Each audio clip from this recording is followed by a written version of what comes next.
Today, our speaker is Dr. Ramin Javan. He's one of our own neuroradiologists. Dr. Javan earned his biomedical engineering degree from the Commonwealth University of Virginia, and then went to University of Virginia for his medical school. He then joined Duke for his training in radiology and fellowship in neuroradiology before he joined GW as an assistant professor and currently as an associate professor. Since his arrival to GW, Ramin has been a great asset to the Epilepsy Center. He's been doing a lot of very nice fMRI studies for patients with intractable epilepsy as part of their pre-surgical evaluation, DTI studies, a lot of co-registrations, and most recently 3D printing of brain models with intracranial electrodes. Very, very nice. Today he's going to share part of his experience with us about imaging in epilepsy. Ramin. Thank you, Dr. Kubaisi, for the introduction, and thanks for having me. I'm going to talk about some of the advanced techniques that are currently being investigated in neuroimaging in epilepsy, and also talk about some of the basics, because I know in the audience there are some residents who I think can benefit from the the radiology side of the epilepsy. So just some pictures from DC. These are some of the disclosures. I personally have nothing to disclose, and one of the upcoming events is the board review that Dr. Kubaisi runs in July. And the learning objectives that I had in mind are listed here. So starting from some of the basic things and getting to more advanced topics, we're going to talk about a little bit about the anatomy, then talk about the basic and advanced MRI sequences that are used in MRI protocols for epilepsy specifically. And then we're going to take a look at some of the pathologies that are seen in epilepsy imaging, focusing on mesial temporal sclerosis, focal cortical dysplasia, and other things that I'll talk about. And then just go into a little bit about the, what's happening in the current literature regarding functional and structural connectivity, some of the hybrid techniques, ultra-high field MRI, and some of the 3D visualization and stereotactic techniques. And eventually talk about some quantitative analysis and machine learning research that's going on right now. So this talk is a CME credit that you can get credit for, and at the end we're going to give the code for the CME credit. So here's an outline. I basically talk about this earlier with the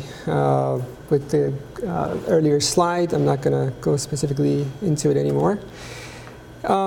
Starting from a quick background, so what is epilepsy? Obviously, I'm talking to neurologists, so you guys know this better, but just for the sake of completeness, definition of epilepsy is any of the following: at least 2 unprovoked seizures occurring greater than 24 hours apart, 1 unprovoked seizure and the probability of further seizures with at least 60% risk after 2 unprovoked seizures occurring over the next 10 years, and just a diagnosis of a syndrome of epilepsy. In terms of the basic terminology of partial seizures, basically partial seizure refers to focal onset of seizure. Simple partial means that the patient remains conscious. Complex partial is when the patient loses consciousness, and eventually generalized seizures are tonic-clonic seizures with unconsciousness. In terms of the epidemiology, based on WHO statistics, around 50 million people around the world have epilepsy, and it's estimated that up to 70% that are living with epilepsy around the world could be seizure-free if they were diagnosed and treated properly. And the risk of premature death has been said that it's up to 3 times larger in epilepsy patients than the general population. Some more statistics that are described. The first seizure, it happens in about 4% of the population. Epilepsy itself is said to be in about 1% of the population. And uncontrollable epilepsy, which is mostly what we're going to be discussing, is about 0.4% of the population, which they say about 70 to 80%, maybe some findings that can be detected on specialized, dedicated epilepsy protocol MRI. In terms of epilepsy surgery, it's basically divided into two categories. One is functional, which is performed for basically reducing seizures, and another is resective, which its purpose is to be curative. And it's said that at least 2 anti-epilepsy medications should have been tried without any success. And like I mentioned, 20 to 30% of patients undergoing surgery don't really have any MRI findings to speak of. And MRI positive patients have seizure-free rates about greater than 2 times than the MRI negative patients. So this brings up the importance of being able to find the lesions using any imaging techniques that we can use. Now, in terms of the traditional MRI detection rates, it's really variable when you look at the literature. When you look at up-to-date, there's a huge number of variable, detection rates that are mentioned. And the traditional MRI techniques, it said that 10 to 14% is the rates. But with more recent studies and advanced techniques and epilepsy centers, it's been shown to perhaps go up to 91%. But it's really variable. So we're going to talk about the MRI protocols in just a little bit. But just as a fun fact, this is Albert Einstein's brain that you can see. Apparently his inferior frontal lobule was 15% larger than an average person. So whether he was born with that or he developed it, we don't know. And then the pathologist Thomas Harvey sliced his brain and sent it around the world. And some of it is actually in the Motor Museum in Philadelphia, if you're interested to see them. It would have been great to have the whole brain to study it, but unfortunately it's been sliced up into pieces. And the reason why I mentioned that maybe he developed it is there was a study of 17 identical twins where they were separated in their childhood. And one group was very athletic during their teens and 20s, and one was not. And they compared the thickness of the motor cortex, and it was shown that the ones that were athletic had a thicker cortex. So, just like muscles that we can develop, it seems like the cortex of the brain has the plasticity that you can basically recruit more neurons. Just a very quick overview of the basic surface anatomy that I think everyone should be familiar with, including, obviously the residents. One thing to be familiar with that can help is the anatomy of the sulci. So in terms of the frontal lobe, it's quite simple. There is the inferior frontal sulcus and the superior frontal sulcus with the precentral sulcus. In the parietal lobe, there is the intraparietal sulcus and the postcentral sulcus. And the temporal lobe, which is most important for our discussion on the lateral view, there is a superior and inferior temporal sulcus.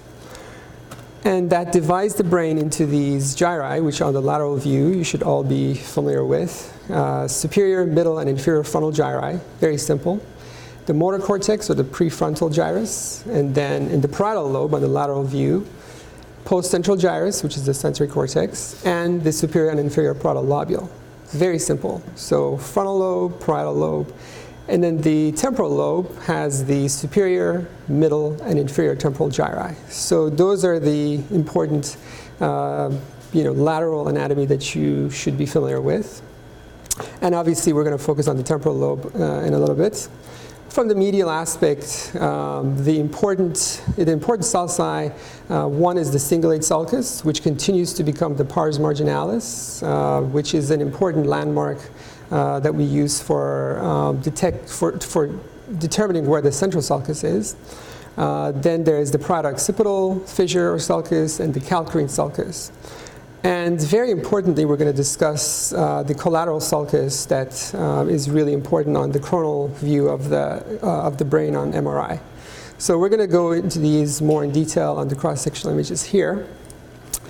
So one of the things that I had on my CAQ exam was detecting this Heschel's gyrus on axial images.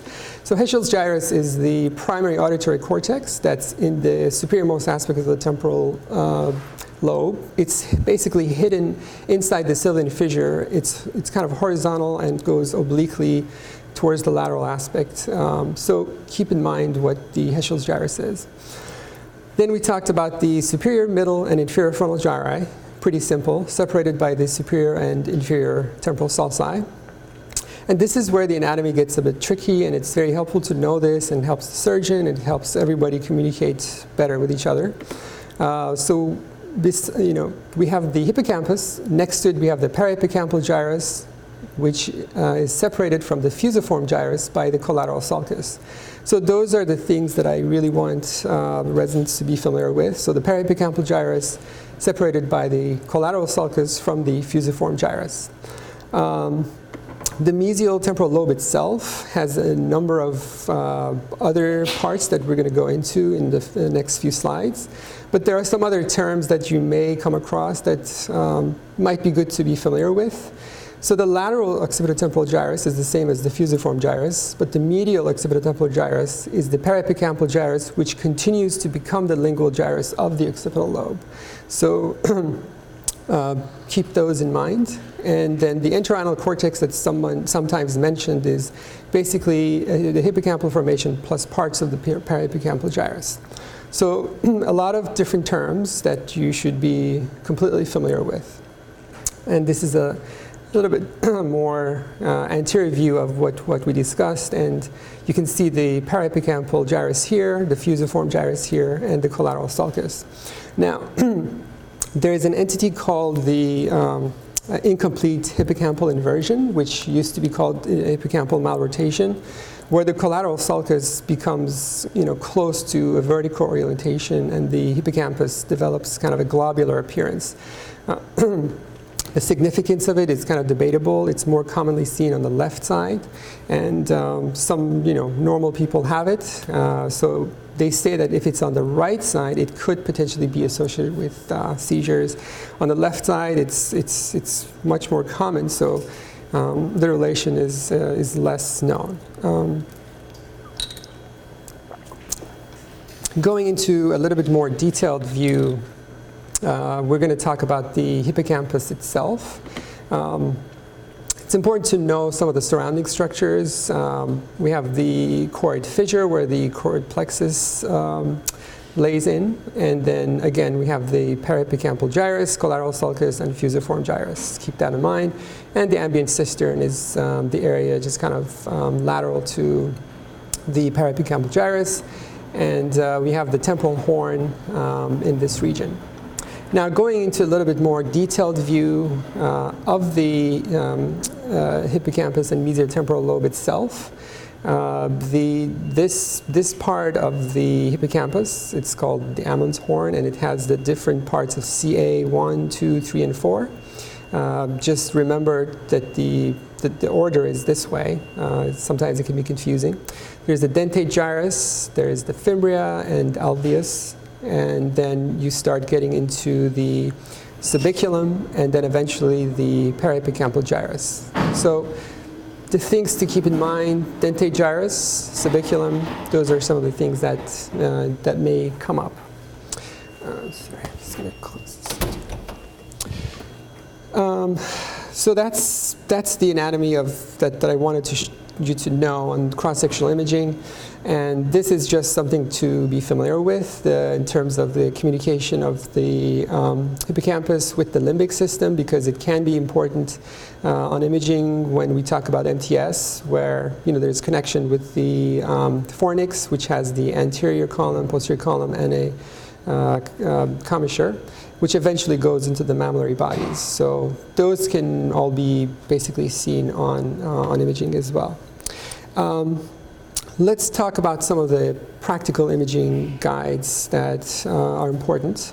Some of the indications that I came across in terms of when to order an MRI. Not everybody needs an MRI if they have a seizure. So the things that I came across in this paper in the Journal of Practical Neurology was onset of seizure before age of 1 and after age 20. Evidence of focal seizures on EEG, if there are any focal deficits neurologically or neuropsychologically, failure of seizure medications with first-line drugs, and then loss of the control of the seizure, change in the pattern of the seizure, and status epilepticus without a clear cause.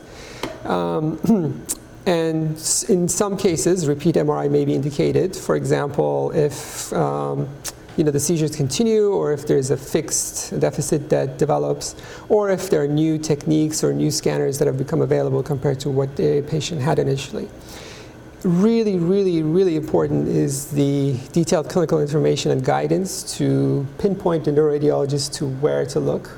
It's a little bit difficult with, I guess, workflow, but it's extremely, extremely helpful when you guys call and say, I'm looking at this certain area. So always provide your neuroradiologist with some clinical history and the area that you're suspecting. In terms of the actual MRI, obviously the magnet strength is important. 3 Tesla MRI is something that, at this point, most centers should have. Contrast is something that may be indicated in patients that you're suspecting malignancy, infectious inflammation, maybe in patients that are 40 or older. And in terms of the sequences themselves, the ones that are important, there is a volumetric 3D-T1 sequence, which we call MP-RAGE or SPGR, which is 1 millimeter isotropic voxel. Basically, it allows you to create a reconstruction. And we acquire it sagittally in order to minimize the acquisition time. Another sequence that's important is the SWE or gradient imaging to detect hemosiderin or calcification. We acquire those axially, but SWE is obviously newer, it's thinner slices, it's more sensitive. And then the all-important FLAIR or T2 sequences, which should be acquired in at least 2 planes. Different centers may acquire them differently, but here at GW we have, of the whole brain, we get axial fast-spin echo T2 and coronal FLAIR acquisition through the whole brain. We do coronal fast-spin echo T2 through the whole brain, but it should be done at least through the anterior and middle cranial fossa, and also coronal FLAIR or T2 orthogonal to the plane of the hippocampus, which is a little bit different from the orthogonal plane to the brain itself. So this is probably the money shot that we always look at. And there are some newer techniques that are described, and that some of it we have incorporated in our protocols. So conventional hippocampal imaging, the in-plane resolution is pretty good, but the slice thickness is up to 3 millimeters, so it kind of skips things, and it may not be ideal. So thin 1 millimeter slice sequences in 3D should be obtained. So I put this chronologically in terms of when these sequences came up, from 2007, 2010, and 2016. So right now we do the double inversion recovery per you guys' request, which basically nulls the white matter, and it allows the interface between the gray and white matter to become more conspicuous. There's a sequence called MP2-RAGE. It's similar to MP-RAGE, but basically it's a combination of 2 images acquired with different inversion times, and it looks different. I'll have an example of it in the next slide. And the space or cube sequences that are nowadays is basically considered kind of a normal, acquisition, basically. But what's interesting about this is that it will allow, it's more amenable to 7 Tesla imaging because there's less basically heat deposition with it.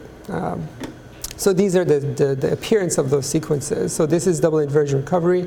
You can see how much more differentiation you can see between the gray matter and the white matter. This is the MP2 range.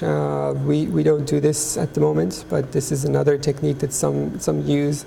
And this is the 3D flare that we acquire for MS patients, for epilepsy patients, not uncommonly. Okay, so that was the protocol that's done, including some of the advanced sequences.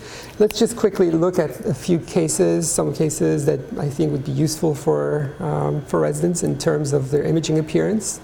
This is a nice classification of what are the different categories of intractable epilepsy, which we're going to go into. This was a good diagram that I thought shows beautifully how some of the different pathologies that might be seen. The two most important ones are obviously mesial temporal sclerosis and focal cortical dysplasia, which we'll focus on a little bit more. So mesial temporal sclerosis is probably the most important radiologic finding in the setting of epilepsy. Here's an example of a case where you can see this patient that has left-sided MTS. We're looking for basically 3 features in the hippocampus. First of all, how do you find the hippocampal head? Basically, on the coronal T2 image, you go to the slice where you can see the red nuclei. And that's where you can best evaluate the hippocampal heads. And the 3 features that we look for are obviously T2 signal hyperintensity, atrophy or volume loss, and architectural distortion, which means loss of the internal interdigitations and also just abnormal appearance of the dentate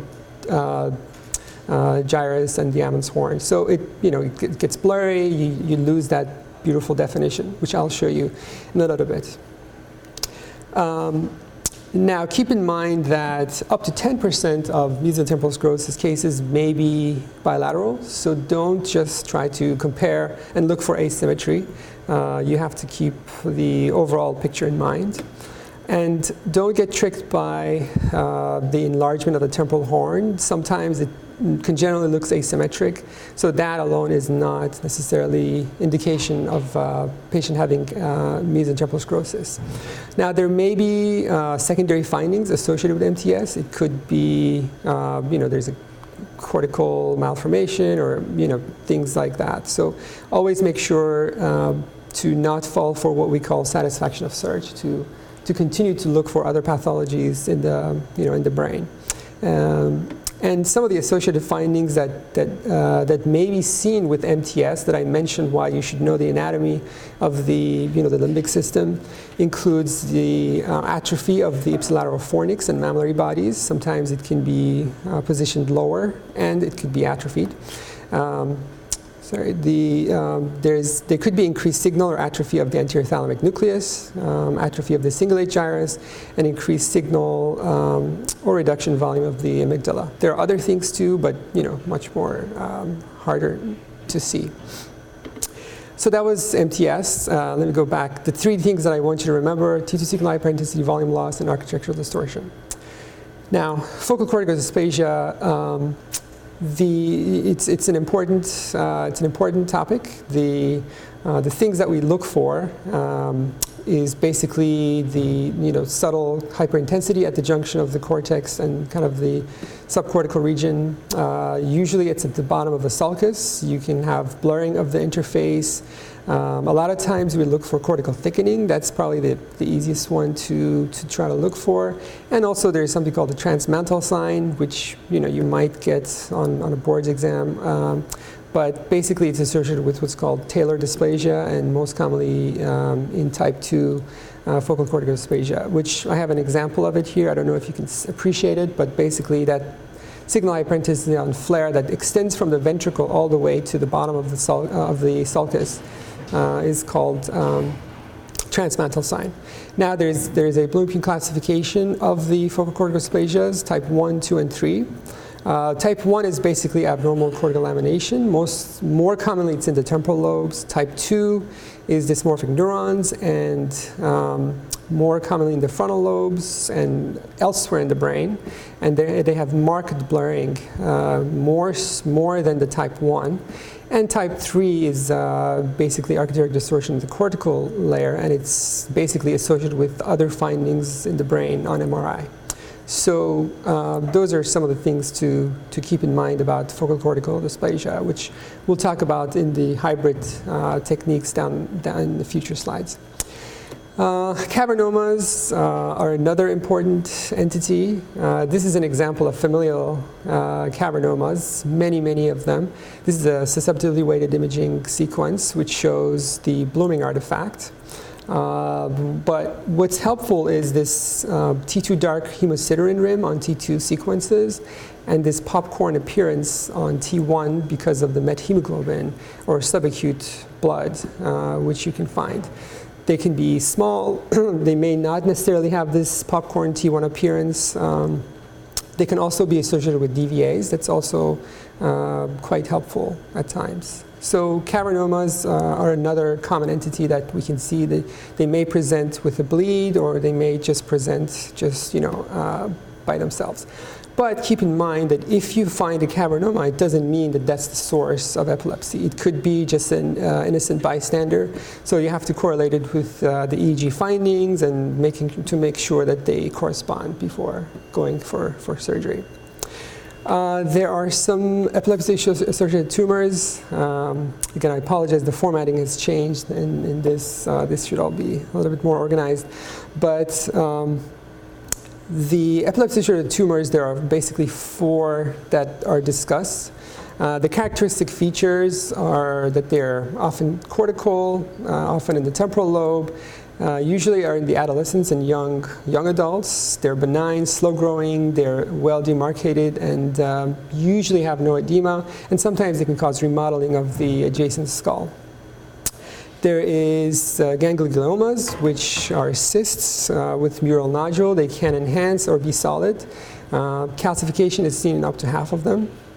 DNETs are basically swollen gyri.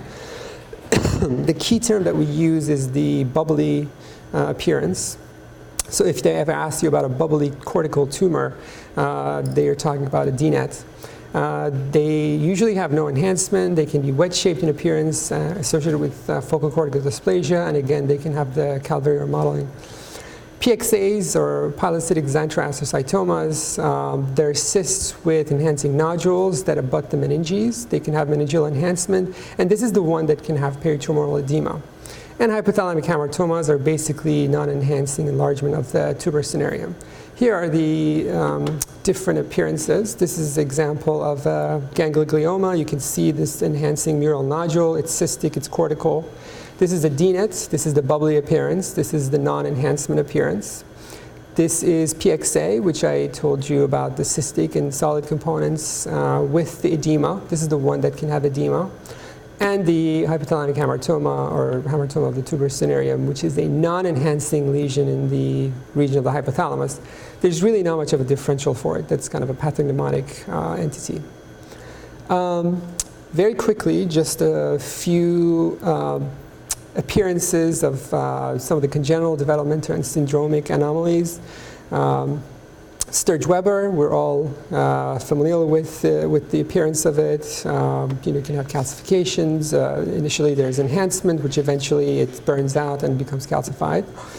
Tuberous sclerosis, there are tubers in the cortex or the kind of the gray-white region, where you can see on flare there is increased signal, and you can have subependymal giant cell astrocytomas and tubers, subependymal tubers. Rasmussen encephalitis, it happens in young children, and basically it's atrophy of a cerebral hemisphere, which to not be confused with hemimegalencephaly, which is just kind of an abnormal enlargement of cerebral hemisphere. There's an entity also called Dyke-Davidoff-Masson, which can have an appearance like this, but I didn't include that one here. A few other things, heterotopias, there are many different types. This is kind of a subependymal pattern. The gray matter is not where it belongs. This is band heterotopia, or the double cortex sign. Sometimes it's kind of diffuse, and sometimes it can be focal, but you can see this beautiful appearance here. This entity, eulogyria, basically is a sequela of hypoxic ischemic injury in an infant, and it develops this kind of mushroom-shaped appearance of the gyri, which you can see here and here, as well as in this location. Polymicrogyria is something that's best seen on parasagittal views, usually what they talk about, basically increasing the number of gyri that are kind of small. And schizencephaly, which is, in this case, there's an open-lipped and a closed-lip example that you can see, and it also can be associated with other things like polymicrogyria. Okay, so the first half of the talk was for some of the basics, some of the protocols, some cases for you guys to become familiar with and to think about the radiology side of things in your practice. Now we're going to talk about a bit what is happening in the literature and some of the research that's going on kind of in the past decade. First, I'll start with ultra-high field MRI, or 7 Tesla MRI, which is very interesting. And basically what it allows us to do is to increase our signal-to-noise ratio, increase our contrast ratio for both structural evaluation and functional evaluation. So on functional imaging, it increases the functional contrast in fMRI. In DTI, it reduces the errors. One of them is it's called a gyral bias. Basically, it talks about the termination of white matters in the gyri, and you know, the 3T DTI has a lot of error in calculating those. Also, when we talk about DTI, we look at 1 millimeter cube voxels that include many fibers that go in numerous directions. And we kind of average the direction of those, and we kind of make assumptions that may not be true. So DTI is undergoing some newer techniques that I'll talk about as well. It's most useful for migrational abnormalities, cortical anomalies, and small vascular anomalies that may not be detected on regular 3T or 1.5 Tesla. And it also allows for better assessment of hippocampal sclerosis. So here's an example of what you can see. I don't know if you can appreciate the difference in the 3T versus 7T, and you can see how much more detail is obvious in 7 Tesla. The biggest limitation with 7 Tesla imaging, aside from the incredible cost of the scanners, is the safety of it and the absorption of heat that can happen in the tissue.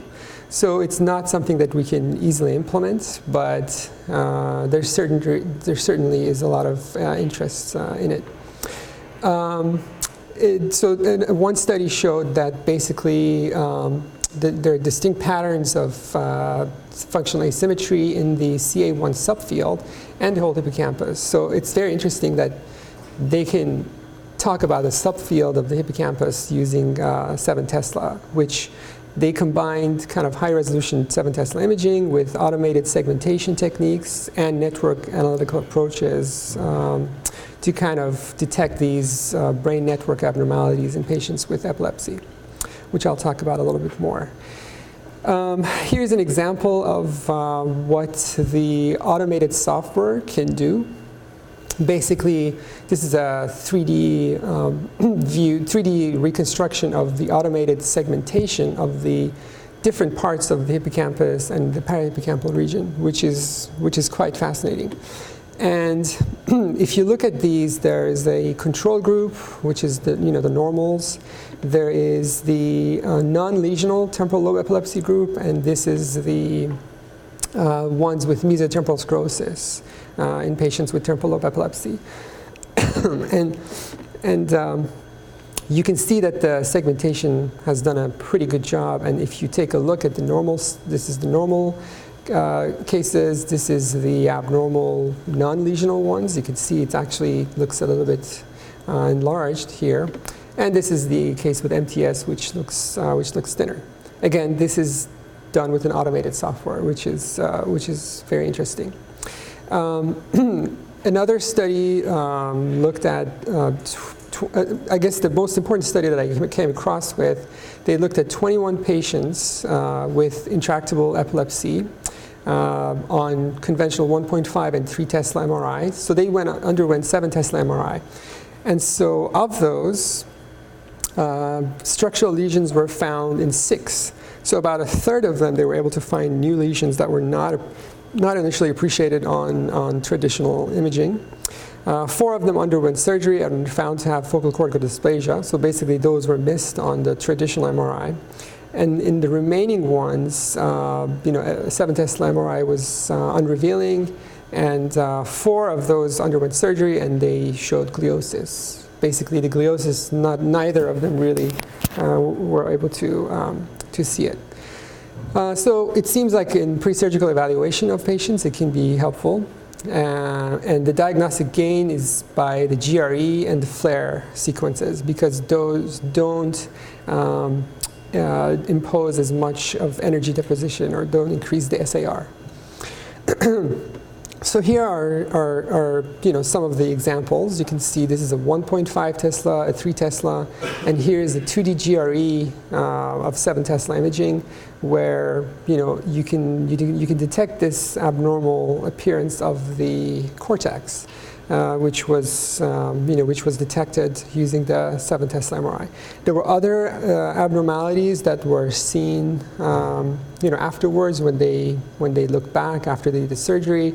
Include things that include cortical thickening, hypointense intercortical layer, which is what's showing in this part, blurring of the gray-white junction, and tapering of the ventricle. So those are some of the things that were seen.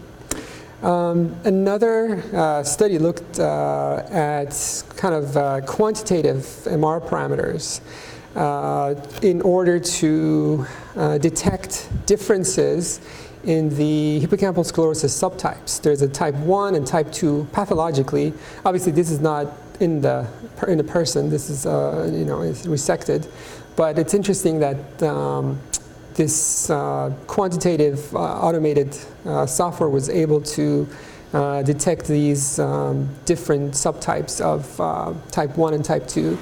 I'm not going to get into the different kinds, but the pyramidal cell layer is abnormal in type 1, and dentate gyrus is broad and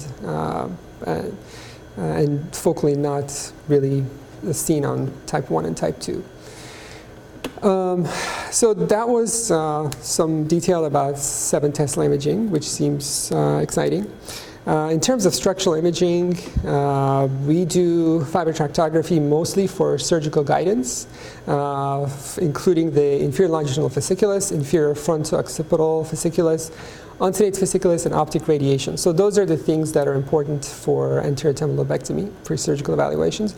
But it's also being used for other things, including localization and lateralization of the epileptic zones, prediction of memory and cognitive outcomes, and prediction of seizure freedom. So these are some of the important things that I came across with. So for example, for lateralization, there's a report of about 71 to 90% based on different techniques, and they showed that it's pretty good, but lower than PET, for example. In terms of the memory and cognitive outcomes, there was a 3-variable model using DTI, resting state fMRI, and a verb generation task-based fMRI, which showed kind of verbal fluency outcome in about 87% of the patients, which is pretty good.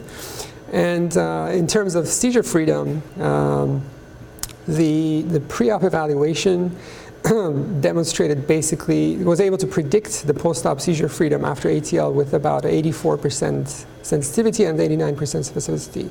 And also they mentioned that the amount of the uncinate fasciculus that's resected on the ipsilateral side corresponds with seizure freedom in temporal lobe epilepsy. So there is some growing role for DTI tractography, aside from preoperative planning. There is two new techniques that are being investigated. One is DKI, or diffusion kurtosis imaging, which basically uses multiple p-values to kind of get around the errors that are inherent to DTI. And there's something called NODI, I guess. I don't know how to pronounce this, but basically it looks at three variables of intracellular, extracellular, and CSF compartments diffusivity in order to come up with a better estimation of tracts. DTI itself is based on fractional anisotropy. It makes some assumptions that are not 100% true. So these are some of the ways that are being developed in order to kind of get around that.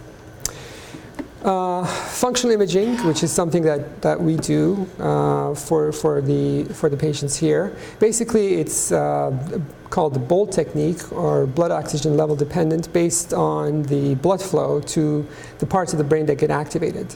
So for language and memory lateralization, it's something that's it's being used. We do it for language lateralization, which it's said that for 80 to 90% is correct, and it's basically replaced the water testing. There is a evidence-based practice guidelines by American Society of American Neurology Society, I think, in this journal, which talked about basically for lateralizing language, it can replace basically the water test. But for memory, it can replace the water test in patients with temporal lobe epilepsy. But it's unclear whether it's useful for other types, the non-temporal lobe epilepsy patients. And also it can potentially predict post-resection language deficits that undergo temporal lobectomy. Now, the degree of fMRI activation asymmetry also seems to predict the verbal memory decline in this study of 72 patients. So it also can have some predictive qualities as well. Here's a quick case of a patient that had basically a cavernoma that had bled spontaneously, and this shows the Broca region, which shows the bilateral activation in the inferior frontal gyri, and also shows the Wernicke on the left side. So you can see this is basically in the posterior aspect of the left superior temporal sulcus. And we're able to give the surgeon an idea of where, for example, the location is. So this patient actually had an accessory Wernicke as well, which we can tell the surgeon how far it is from the edge of the bleed, as well as the edge of edema, and all sorts of information. So not only we can use it for lateralization of language, but we can also help with pre-surgical planning. And this is the same case combined with fiber tractography. This is the corticospinal tract. This is the arcuate fasciculus. Now, in terms of some of the other techniques that are used, we get into kind of nuclear medicine, use of PET and SPECT. Basically, intraictal PET, or where we look for hyperperfusion, it's been said to have a sensitivity of up to 90% in temporal lobe epilepsy and 50% in extratemporal lobe epilepsy. It basically helps with hemispheric lateralization and kind of a general lobar localization. The area of hypermetabolism is basically larger than the epileptogenic region, so that's something important to keep in mind. In terms of SPECT, basically it's used for ictal phase, and it uses technetium. And basically, after injection of that, about 40 to 60 seconds after the time of injection is where we look for the region of hyperperfusion. So hypoperfusion in PET interictal and hyperperfusion in ictal SPECT. And studies comparing the ictal SPECT and interictal PET showed kind of sensitivity of SPECT being about 70% and FDG PET to be about 78%. And this is an example of an MRI where it's fused with the PET images, and kind of this was something that was not initially seen, and it shows this hypoperfusion area, which kind of guides the whoever is looking at it to look more carefully in this region and potentially find an abnormality. There is also PET MRI, which is acquired together, because PET CT is used for basically attenuation correction of the PET, and then a separate MRI is done, and they are compared together. But PET MRI is basically acquisition of the PET and MRI together. So the PET no longer has CT to be used for attenuation correction. So the MRI is used for that. There are 4 different techniques that are available, but basically a study that was done did not show any inferiority of PET MRI compared to PET CT.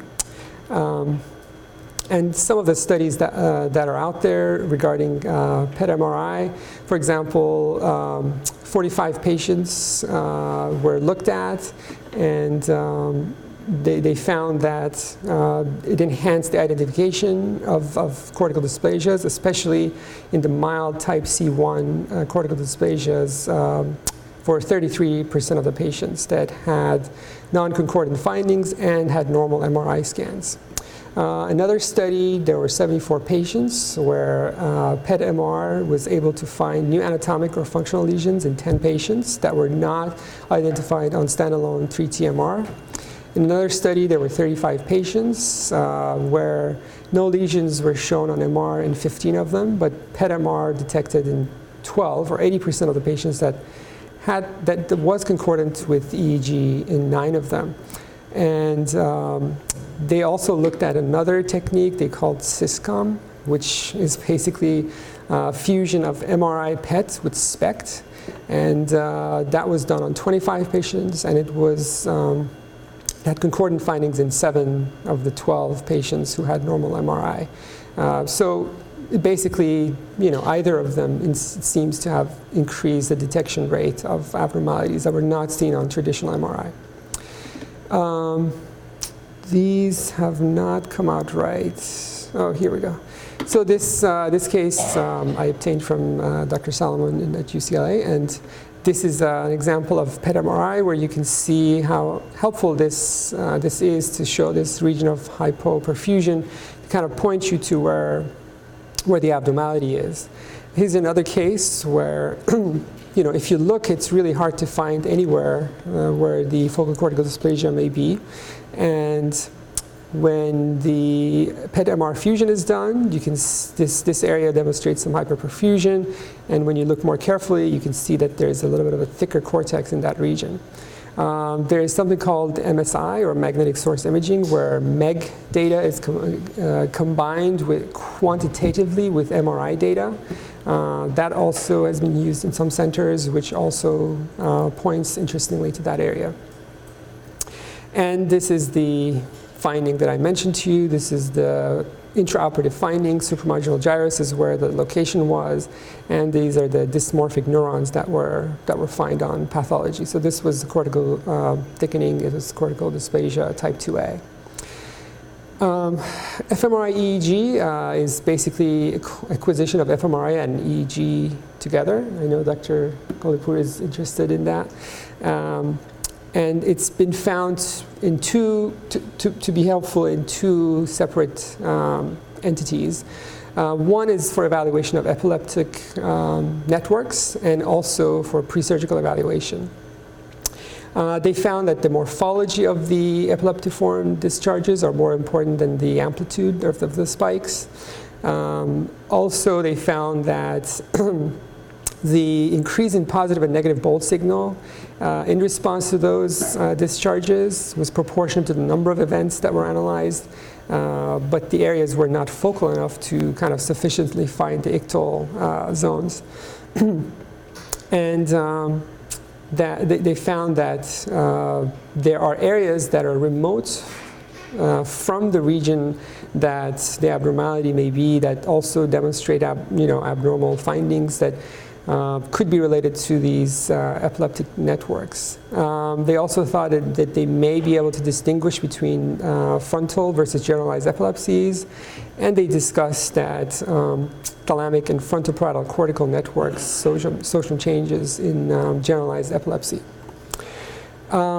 In terms of the last, basically the last couple of topics, one is quantitative analysis and machine learning. There was a lot of papers and information that's coming out, but to kind of summarize, as we're running out of time, basically the terminology that's used, statistical parametric mapping, or SPM, can look at kind of quantitative analysis and segmentation of whether it's hippocampal gray matter, whether it's hypermetabolism on PET. Those are some things that can be looked at. The T2 relaxometry can be quantified within the hippocampus. So for example, this automated quantitative analysis demonstrated kind of an increase in 28% detection rate of the abnormal signal in the hippocampus. There's also something called morphometric analysis program, or MAP. So SPM is one, and MAP is another one, if you're interested in looking into it. But basically, this looks at mapping basically at an individual level. It helps with detection of blurring of the gray-white junction related to FCD. And as I mentioned, SPM is also used for FDG PET hypermetabolism, which in one study was found to be useful. In terms of machine learning, it's a very interesting topic. I won't go too much into it because we don't have much time, but just realize there are two different techniques. One is called supervised learning, where basically an algorithm is trained to kind of work on some labeled input data to kind of generate a predicted output. And then there's an unsupervised system where the machine learning tries to detect subgroups, tries to detect outliers, and based on that to detect certain patterns. So there are two separate methods of machine learning that are used. Now, just quickly, I guess it's used on functional applications and structural applications. So let me go back. Some cortical thickness, gray-white matter blurring, sulcal depth using voxel-based morphometry. And again, MAP is something to kind of keep in mind. One study I wanted to kind of show you is the images look like this. So the MAP finding that's positive is indicated here, and that pinpoints the clinicians to look more carefully at a certain location. And these are the post-op images. These are all different cases that were missed actually on the traditional MRI. So they looked at 150 MRI negative patients. They were reanalyzed. They showed a 43% detection rate of previously undiagnosed MRI with 90% sensitivity and 67% specificity. And after complete resection, they did quite well. This is again going back to what I showed you about ultra-high field MRI, where machine learning and segmentation was applied. We already discussed this. And this was, a study that looked at how many articles looked at application of machine learning in epilepsy. There were 10 articles between 2014 and 2018, and in 2019 already there were a handful of articles that had come out.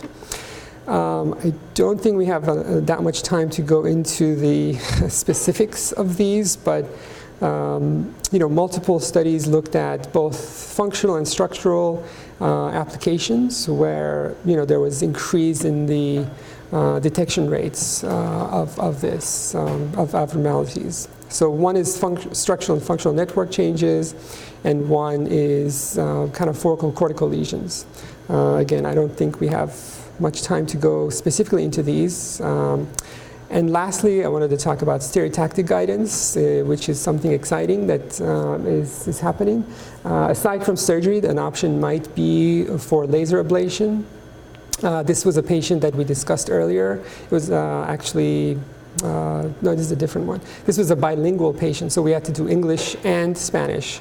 But basically, this shows the left MTS, and here is the intra-procedural scans where a probe was placed into the hippocampus, where ablation was performed, and this is what it looks like. It's heat-based detection. It's a T1 sequence, and this is post-procedurally 4 weeks later. The target is kind of the hippocampus and parahippocampal gyrus parts of it, with the goal of sparing the choroid plexus and nearby veins. I was going to talk about some of the results that they found. Basically, what it comes down to, there are more studies needed that need to be done prospectively to kind of show the effectiveness of this. There were still patients that had symptoms that came back, kind of more than what you would get with anterior temporal lobectomy, but they had 1 or 2 day stays in the hospital, so it's very short. Most of them had just a 1-day stay in the hospital. And there are a few complications that, mostly either with the field of view or hemorrhage. Lastly, with 3D printing that we discussed, some of the 3D visualization and 3D printing techniques with multimodal imaging, kind of superimposing different techniques onto one another. This was a paper we just published for planning, basically, electrode placement for planning of deep electrode EEG placement.